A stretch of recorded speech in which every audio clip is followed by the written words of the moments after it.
about this strange place, weird activity, UFO activity. So you go there, you buy it. What was your intention with the ranch? I spent quite a bit of time. The former owner of Skinwalker Ranch is no longer chasing answers at 81 years old. He is unburdening himself. He stayed silent while rumors grew louder than facts and legends swallowed lived experience for decades. Now, with little time left and nothing to gain, he speaks about what the land showed him and what it took from him. This is not a story of monsters or myths, but of fear, restraint, and a truth that refused to stay buried for generations to come. I stayed quiet for a reason. At 81, the former owner of Skinwalker Ranch does not speak with excitement or triumph. There is no thrill in his voice, no sense of victory in finally being heard. What comes through instead is fatigue, decades of carrying something that never became lighter. He says he is not confessing because he suddenly wants attention. He is confessing because silence has stopped protecting anyone. For years, people assumed he stayed quiet because the stories were exaggerated or because he feared ridicule. That is only part of the truth. I didn't talk, he admits, because once you understand what that land does, you realize attention makes things worse. This is the first misconception he corrects. Skinwalker Ranch, he says, is not passive. It does not simply host strange events. It reacts. He pauses often when describing this, choosing words carefully as if naming the wrong thing might still have consequences. He does not claim to know what was present on the ranch. He is explicit about that. What he insists on, what he now feels compelled to say, is that whatever existed there was aware. Not in a vague, mystical sense, but in a way that felt deliberate, responsive, curious. When we ignored it, things were quiet, he says. When we watched, recorded, or talked too much, things escalated. This belief shaped everything that followed, including his long silence. He acknowledges the skepticism. He welcomes it, even. At his age, disbelief no longer offends him. What troubles him is how quickly the story of Skinwalker Ranch became entertainment. Television, internet forums, and exaggerated retellings transformed lived fear into spectacle. According to him, that shift buried the most important truth. The phenomenon was not impressive, it was oppressive. It wasn't exciting, he says. It was exhausting. The confession he offers now is not a catalog of creatures or a dramatic unveiling of secrets. It is quieter and in many ways more disturbing. He admits that the ranch taught him how little control humans have when faced with something they cannot categorize. He learned that intelligence does not need a face, a voice, or a clear motive to make itself known. And he learned that curiosity, when aimed at the wrong thing, can feel like an invitation. One of the hardest things for him to explain is why he still avoids certain details. People want specifics, shapes, origins, names. He refuses to provide them, not because he lacks memories, but because he believes specificity feeds obsession. Once you label something, he says, you start chasing it, and chasing it is how you get noticed. This is where his confession turns inward. He admits that early on, he wanted proof. He wanted clarity. He wanted to understand what was happening on his land, so he could end it. That desire, he now believes, was a mistake. The ranch didn't respond to fear as much as it responded to focus. He says, the more we tried to understand it, the more present it became.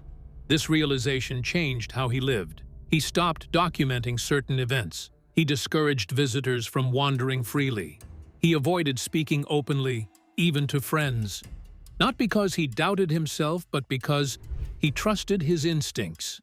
The land had taught him a pattern, and breaking that pattern felt dangerous.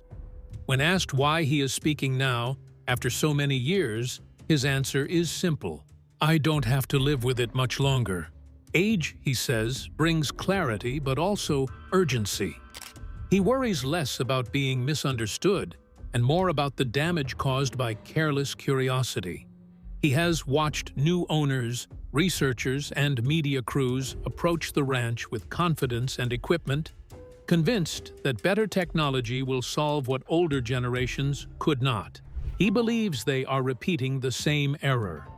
Another part of his confession is harder to hear. He admits regret not just for buying the ranch, but for assuming he could control his relationship with it. He thought ownership meant authority. Instead, he discovered that the land dictated the terms. Leaving did not erase the experiences. Selling did not provide closure. Even now, he says certain memories surface without warning, sharp and unwelcome. He is careful not to frame himself as a victim. He made choices, he says. He stayed longer than he should have. He ignored instincts in favor of logic, but he rejects the idea that everything that happened can be explained away as stress, coincidence, or imagination. I know what fear feels like, he says. This was different. This was like being observed by something that didn't need permission. The most striking part of his confession is what he doesn't claim. He does not say Skinwalker Ranch is evil. He does not say it is supernatural in any traditional sense. He does not even say it is dangerous in a way that can be measured. What he says instead is more unsettling. The ranch does not care about human categories. It does not behave according to folklore, science, or expectation. It simply responds. And that, he believes, is the truth people keep missing. I stayed quiet for a reason, he repeats near the end of his account. Not because I had nothing to say, but because saying the wrong thing felt like knocking on a door that was better left closed. Now, at 81, he has chosen to speak once, carefully, partially, not to solve the mystery of Skinwalker Ranch, but to strip it of spectacle and return it to what it always was for him. A place that challenged the idea that humans are always the observers and never the observed. Before the silence, before the fear, there was a time when he didn't believe any of it was real. Before the ranch, a practical man, not a believer. Before Skinwalker Ranch became a source of unease, it was simply property. Fenced land, open sky, livestock, and routine. The man who would later be associated with its mysteries did not arrive carrying superstition or fascination with the unknown. He arrived with paperwork, expectations, and a practical mindset shaped by work, responsibility, and logic. He was not drawn to the ranch because of its reputation. In fact, at the time of purchase, much of the folklore surrounding the land barely registered with him. Stories about skinwalkers, shapeshifters, or cursed ground sounded like the kind of tales that grew in isolation, entertaining but meaningless. He had heard similar legends before and dismissed them just as easily. Every rural area had its myths. This, he believed, was no different. His background reinforced that belief. He trusted what could be seen, measured, and explained. Problems had causes. Causes had solutions. If something went wrong, there was a fix, mechanical, financial, or procedural. Fear, to him, was usually a sign of ignorance or imagination filling gaps where information was missing. He had no patience for mystery as an end in itself. The decision to buy the ranch was driven by ordinary reasons. The land was suitable. The price made sense. The location offered privacy and opportunity. It was an investment, not a gamble. He envisioned workdays dictated by weather and seasons, not sleepless nights dictated by uncertainty. At no point did he believe he was stepping into a story that would follow him for the rest of his life. Early days on the ranch did little to challenge that view. Life settled into patterns. Animals grazed. Fences were checked. The landscape felt expansive but quiet, the kind of quiet that comes with distance from cities, not with menace. If anything, the isolation felt grounding. This was the kind of place where distractions fell away and effort was rewarded. When neighbors mentioned odd occurrences or repeated local legends, he listened politely and moved on. He assumed exaggeration, misunderstanding, or boredom. People, he believed, often turned coincidence into narrative. A lost animal became something more. A strange sound became a story. None of it felt threatening, and none of it felt credible. That skepticism was not arrogance. It was confidence, born of experience. He had lived long enough to see how fear spreads faster than truth. He had seen how stories grow sharper with each retelling. The idea that land itself could behave with intention struck him as absurd. Land was land. It didn't watch. It didn't respond. It didn't remember. Looking back, he says this mindset is what kept him vulnerable longer than he realizes. Because he didn't believe in anything unusual, he didn't recognize the early signs as meaningful. He explained them away, rationalized them, and folded them into normal life. A restless animal was just an animal. A broken piece of equipment was just wear and tear. Silence at night was just distance from civilization. This disbelief also shaped how he reacted emotionally. There was no immediate fear because there was no framework for it. Without belief, there was no alarm. And without alarm, there was no urgency to leave, to investigate deeply, or to warn others. He lived on the ranch as he would have lived anywhere else, trusting routine to smooth out irregularities. It is important to understand this phase, he insists, because it disproves the idea that he wanted something to happen. He did not go looking for the unexplained. He did not arrive primed for encounters. If anything, he was resistant to the idea that anything out of the ordinary could intrude on his life. That resistance would not last. What changed him was not a single dramatic event, but the slow erosion of certainty. The gradual realization that explanations were starting to repeat themselves without resolving anything. That rational answers were becoming placeholders rather than solutions. At the time, he did not recognize this shift for what it was. He simply adjusted, as practical people do, unaware that the ground beneath his assumptions was beginning to move. Before the ranch challenged his understanding of reality, it first challenged his confidence in explanation, and that, he would later realize, was where everything truly began. The first signs, when the land pushed back. The first signs were easy to dismiss because they were small. Nothing announced itself. Nothing demanded fear. The ranch did not shift overnight from ordinary to threatening. Instead, it introduced doubt quietly, almost politely, as if testing how much could be ignored. It began with the animals. Livestock that had behaved predictably for years started reacting to empty space. They bunched together without obvious cause, refusing to move in certain directions. Dogs, normally alert and curious, became hesitant. Some would not cross areas they had run through countless times before. Others whined at night.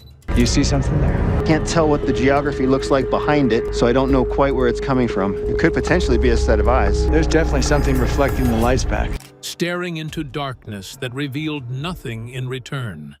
At first, these reactions were written off as instinct, weather, or coincidence. Animals were sensitive, after all. They reacted to things humans missed. Then came the silence. On certain evenings, the normal sounds of rural life faded abruptly. No insects, no distant movement, no wind through brush.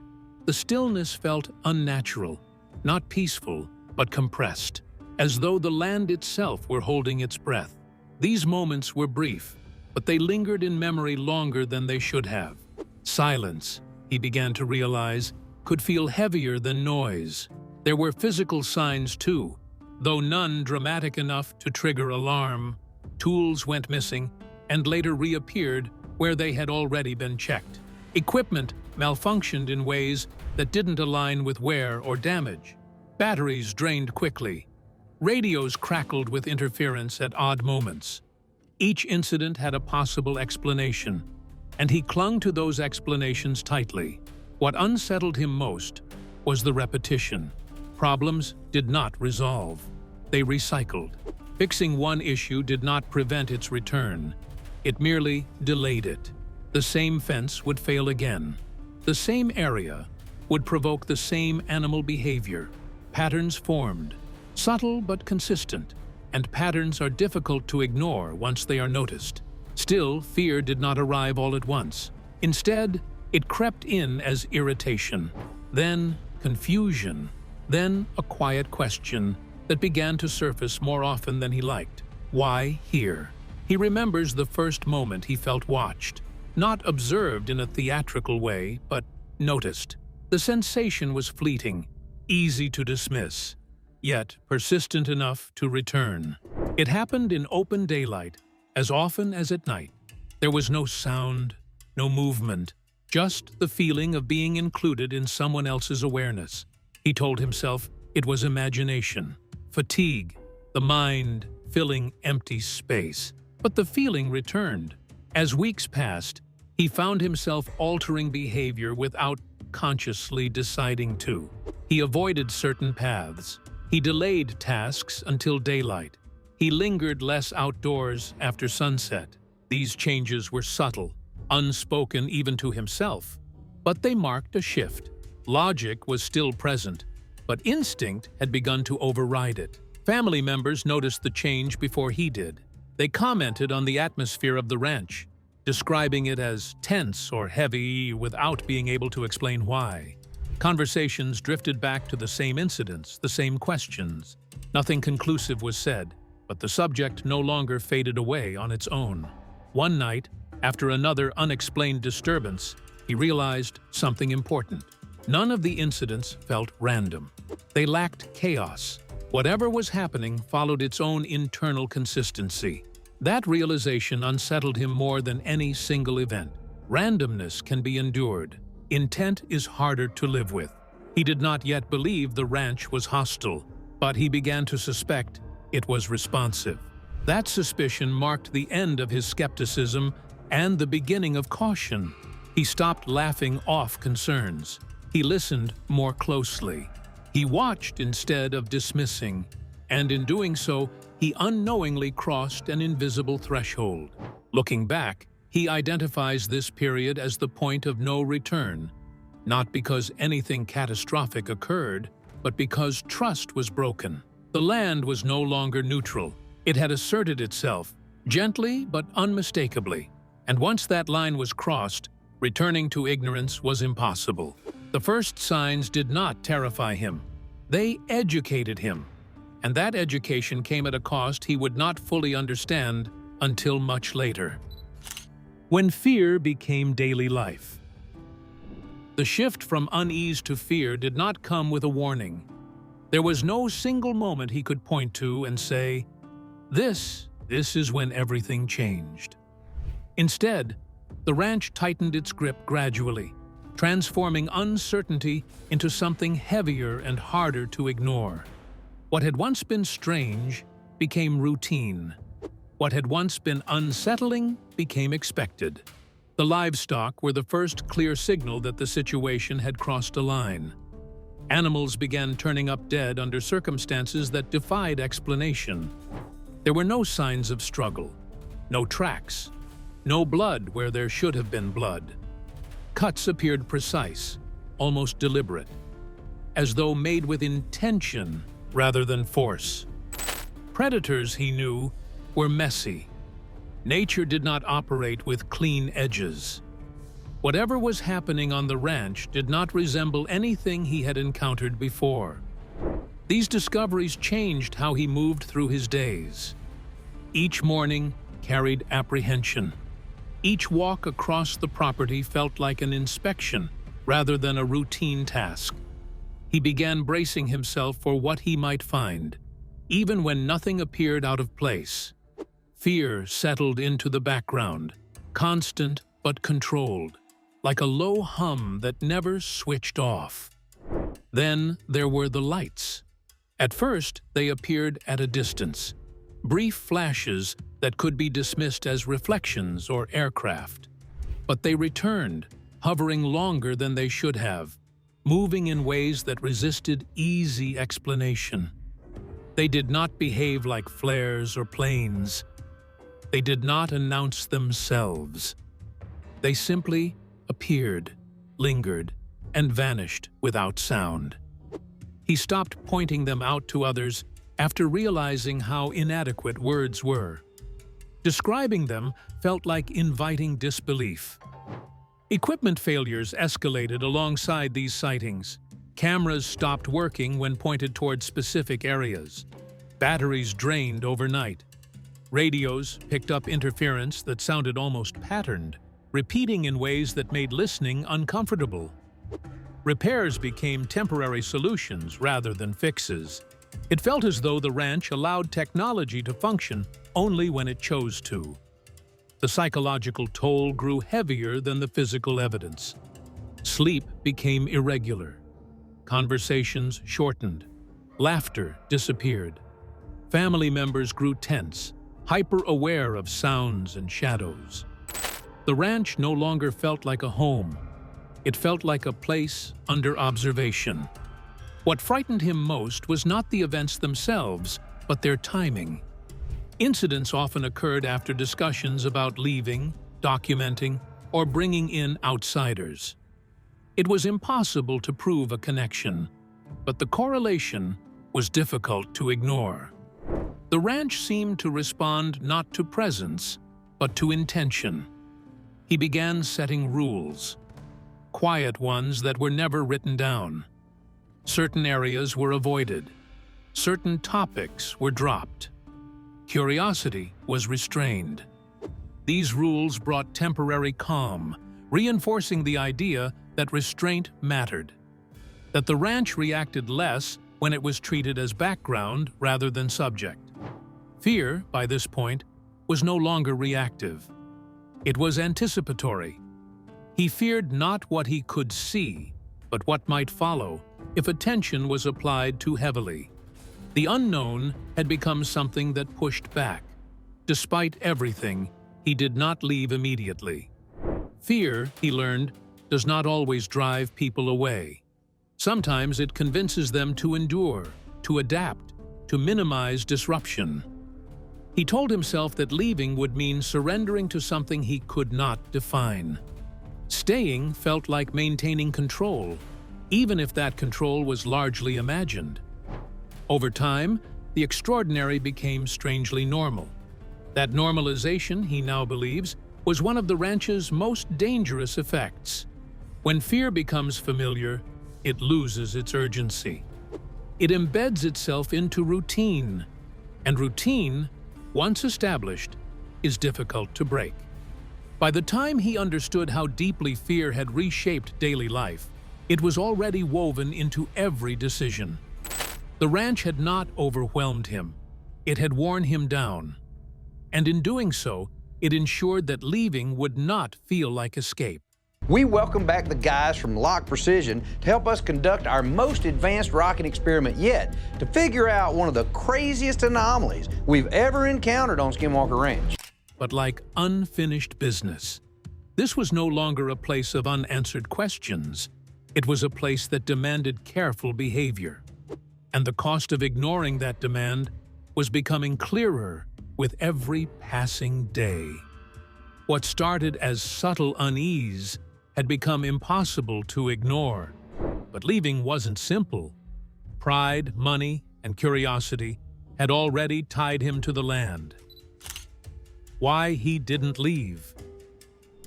By the time the ranch began asserting itself unmistakably, leaving was no longer a simple option. It wasn't just fear keeping him there. It was a tangle of pride, investment, and an almost compulsive curiosity. He had bought the land to manage it, not to be managed by it, and yet he found himself bound in ways he could not fully articulate. Financially, walking away would have been a setback. Years of work had gone into fencing, maintenance, and livestock. Abandoning the property would mean surrendering not just money, but effort, planning and responsibility. To him, that was not a rational choice. He was stubborn by nature, and leaving the ranch would feel like admitting that he had been wrong, not only in judgment, but in competence. Pride, as much as fear, kept him rooted. Curiosity was another invisible tether. Despite the unexplained events, despite the stress and sleepless nights, he wanted to understand, not in the sense of seeking fame or proof, but in the quiet, persistent way someone wants to solve a problem that defies solution. Each anomaly was a question he could not ignore. To leave would be to abandon the pursuit of answers, even if the answers were unattainable. That quiet hunger for understanding made him complicit in his own discomfort. Family considerations complicated the decision. While he worried about the land's effect on them, leaving abruptly could expose them to rumors or scrutiny from neighbors and outsiders. In a strange way, staying offered a buffer, a controlled environment where he could manage what was visible and what was hidden. Walking away might spread the story in ways that could harm those he cared about. Silence, combined with presence, was protection. Then there was the psychological aspect. Humans are creatures of habit, and he was no exception. Fear is easier to navigate when it is familiar. The ranch's strangeness became woven into routine. Paths were memorized, boundaries respected, precautions adopted. Every choice was measured against the possibility of escalation. Staying, in some twisted way, felt safer than leaving. To leave would be to confront the unknown beyond the gates, without the small, self-imposed rules that offered a sense of control. He also acknowledges something harder to explain, a subtle fascination with the unknown. Though he feared what the ranch could do, he was also drawn to it. The events defied logic, yet they were consistent in their patterns. That paradox, fear coupled with fascination, made departure emotionally complicated. Curiosity, after all, is not easily silenced. Even when the idea of leaving surfaced, it was accompanied by doubt. Could anyone else handle the land? Would outsiders interpret what happened correctly? Could they respect it as he had tried to do? These questions anchored him, turning hesitation into months, months into years. Looking back, he admits that staying was not purely rational. It was fear, yes, but also ego, responsibility, curiosity, and habit. Each factor alone might have been manageable, but combined, they formed an invisible line he could not cross.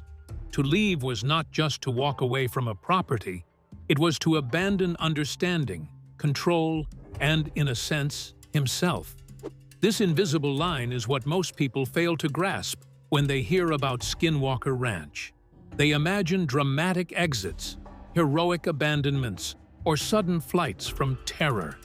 In reality, it was patient, subtle, insidious. The ranch did not chase him away. It ensured he stayed long enough to feel its weight fully, to understand its rhythms, and to accept that his presence mattered to whatever watched. By the time he finally sold the ranch, he had already internalized lessons the land would not forgive. Leaving was not a solution. It was a transition into memory, reflection, and eventual confession. And that confession, he now understands, would be his only way to pass on what he had learned without risking others. Even after leaving, the silence continued.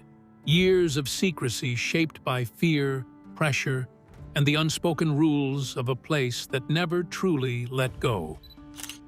Pressure, fear, and consequences. Even after selling the ranch, he carried the weight of what he had experienced. Leaving did not mean freedom. The memories, the patterns, the lessons, they remained. But more than that, he understood the cost of speaking too soon.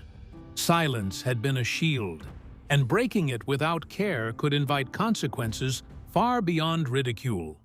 For decades, he kept his story contained, choosing words carefully when the subject arose at all. Friends and neighbors were given only partial accounts. Researchers were tolerated at a distance, but never allowed full access. The media, he discovered early, would distort anything sensational, turning subtle anomalies into horror stories that eclipsed reality. He watched as the narrative grew, taking on a life of its own, and realized that most people didn't want truth. They wanted spectacle. This understanding reinforced his reticence. Speaking freely risked misinterpretation. Curiosity, he had learned, was like a spotlight. Once it shone too brightly, it drew attention he could not control. People might approach the ranch or any place like it with bravado, assuming they could observe safely. They could not. He had learned that firsthand. His silence had been partly to protect himself, but mostly to protect others from the danger of misunderstanding. Even family life was affected. He worried that recounting details could unsettle them or make them targets of unwanted attention. Childhood stories, conversations around the dinner table, even casual remarks about the ranch had to be measured. Over time, this careful restraint became instinctive. Speaking casually about what had happened felt reckless, even if the details seemed mundane to an outsider. The psychological toll of decades of silence was profound. Keeping secrets of that magnitude isolates a person. There were moments of frustration, moments of doubt, and moments when he questioned his own judgment. Was he overreacting? Was the land truly different, or had he projected fear onto ordinary events? These questions lingered for years, unanswered, because he had learned that investigation alone often invites escalation. Silence, paradoxically, offered safety. He also came to understand the cultural context of the ranch. Legends of skinwalkers and local lore were not mere stories. Well, a skinwalker is part of Native American mythology and belief, and it comes from mainly the Navajo culture, but the Ute tribe, which is indigenous to the particular area, have those same beliefs. And the skinwalker is essentially a malevolent witch. They were warnings. Respect had always been encoded in those narratives. Ignoring that respect, or underestimating it, had consequences. He did not want to trivialize the beliefs of those who came before him, even as he struggled to reconcile them with modern skepticism. The land, he realized, enforced its own set of rules that outsiders rarely comprehended. Over time, the weight of unspoken knowledge grew heavier than the fear itself. He realized that the silence, while protective, also allowed myths to flourish unchecked. That realization is what drives him now, in his 81st year, to finally speak. Not with the hope of being believed entirely, but with the desire to pass on a measured account, to warn those who might follow without the benefit of lived experience. Even now, he chooses his words carefully. Certain events remain undescribed because naming them might attract attention, curiosity, or obsession. Yet, even in partial disclosure, patterns emerge, patterns of response, of intelligence, of consequence. The ranch, he believes, does not act randomly. It is not malicious, at least not in a way that humans understand. It is, however, entirely aware. This prolonged silence also taught him something fundamental about fear. Fear is not always immediate. Sometimes it is patient, building slowly, integrating itself into daily life until it is inseparable from routine. Sometimes silence is necessary to survive it or to coexist with it. The ranch demanded that lesson, and he lived it fully. His confession, then, is less about revealing all and more about framing what can be said responsibly. He warns against approaching the land with arrogance or assumption. He emphasizes caution, respect, and observation. The silence, he explains, was a protective strategy. one that anyone who encounters similar phenomena would do well to respect. Even at 81, he feels that some parts of the story may never be understood. The phenomena at Skinwalker Ranch cannot be fully explained, only experienced and respected. And his decades of silence, though burdensome, were part of surviving that experience and passing on a cautionary tale for those who might follow. After decades of silence, reflection, and restraint, he finally speaks not to reveal all answers, but to leave a warning for the curious, the brave, and the unprepared. If you loved this kind of story, subscribe to the channel for future uploads.